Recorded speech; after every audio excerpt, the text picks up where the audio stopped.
There will come a point, if the first Exodus is our pattern, that the Creator will establish separation between His people and the world. We're going to have to see some stuff. We're not going to have to endure it all.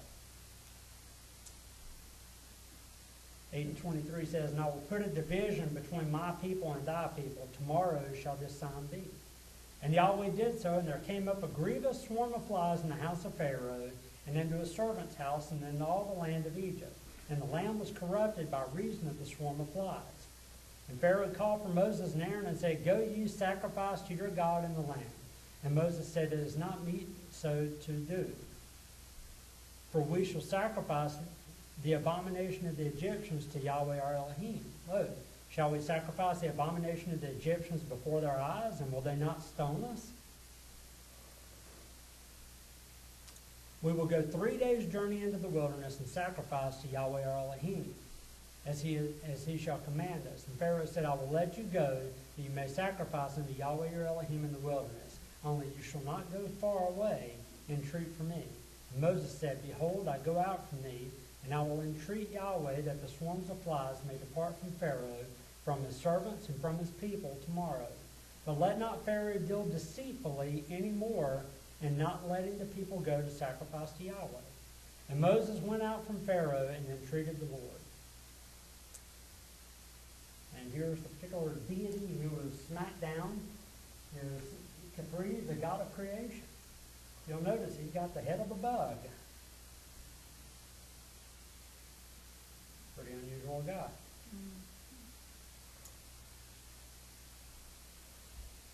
Exodus 9:1 says, "Then Yahweh said unto Moses, Go in unto Pharaoh and tell him, Thus saith Yahweh Elohim of the Hebrews, Let my people go, that they may serve me.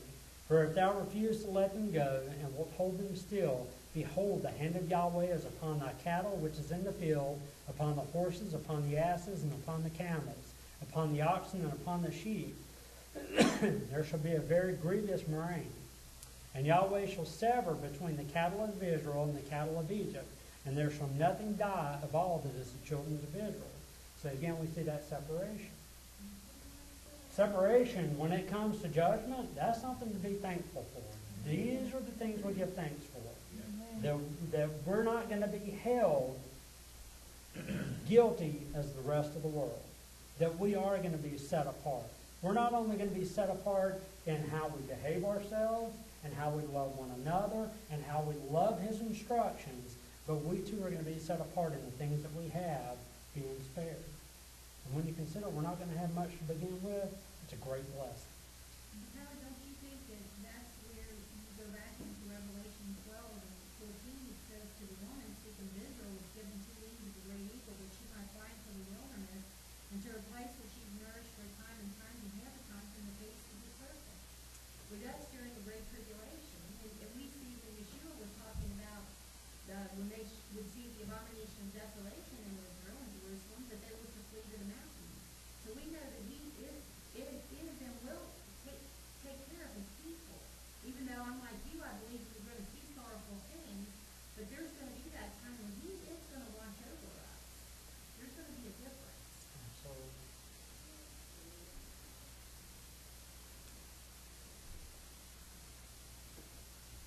And Yahweh appointed a set time, saying, "Tomorrow Yahweh shall do this thing in the land." And Yahweh did that thing on the morrow, and all the cattle of Egypt died, but the cattle of the children of Israel died not one.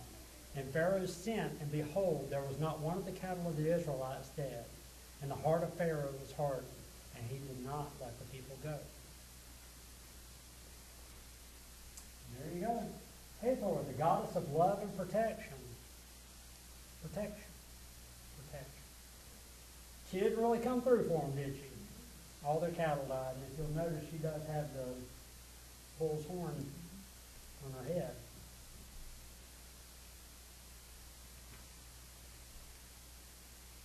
And Yahweh said unto Moses and unto Aaron, Take to you handfuls of ashes of the furnace, and let Moses sprinkle it toward the heaven in the sight of Pharaoh.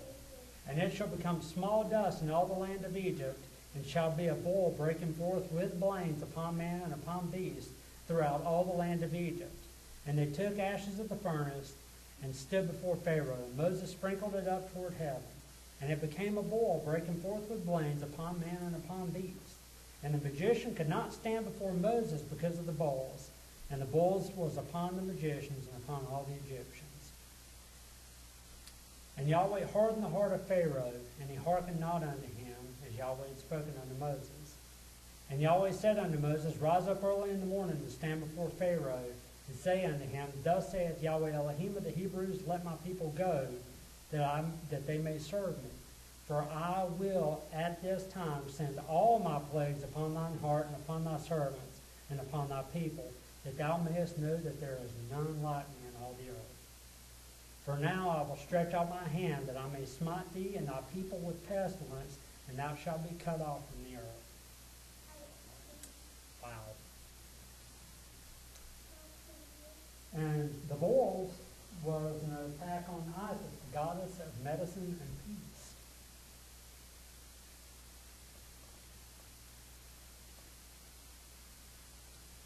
And in very deed for this cause have I raised them up, for to show in thee my power, that my name might be declared throughout all the earth. There we go. There's that reason why he's doing all this, that his name will be known.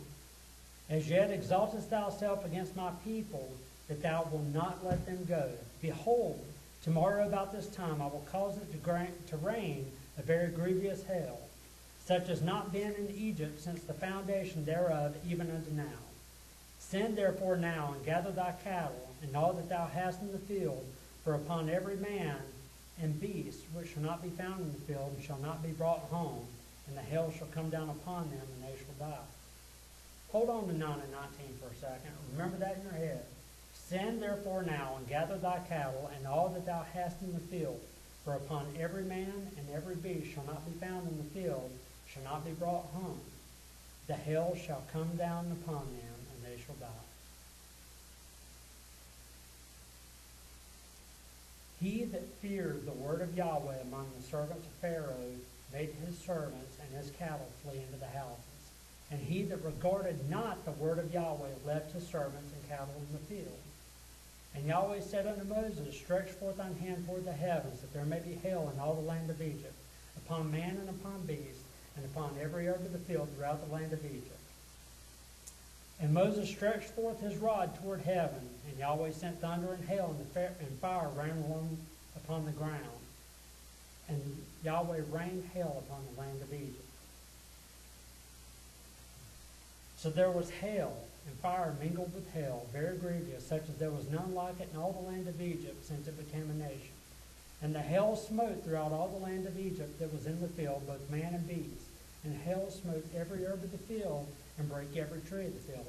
Only in the land of Goshen, where the children of Israel were, was there no hail.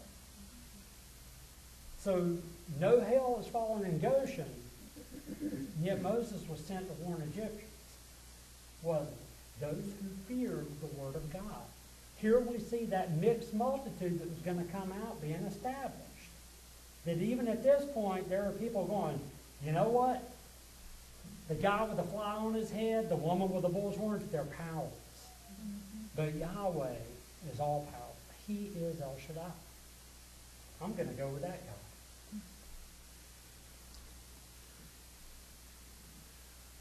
9 and 20. It says, He that feared the word of Yahweh among the servants of Pharaoh made his servants and his cattle flee into the house.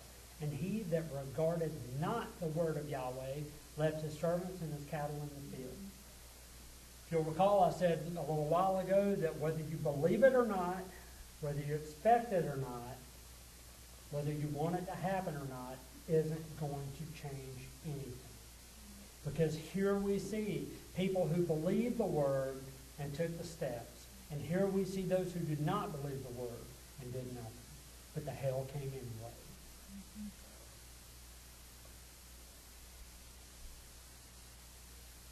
So there was hail, and fire mingled with hail, very grievous, such as there was none like it in all the land of Egypt since it became a nation. And the hail smote throughout all the land of Egypt that was in the field, both man and beast. And the hail smote every herb of the field, and brake every tree in the field. Only in the land of Goshen, where the children of Israel were, was there no hail. And Pharaoh sent and called for Moses and Aaron, and said unto them,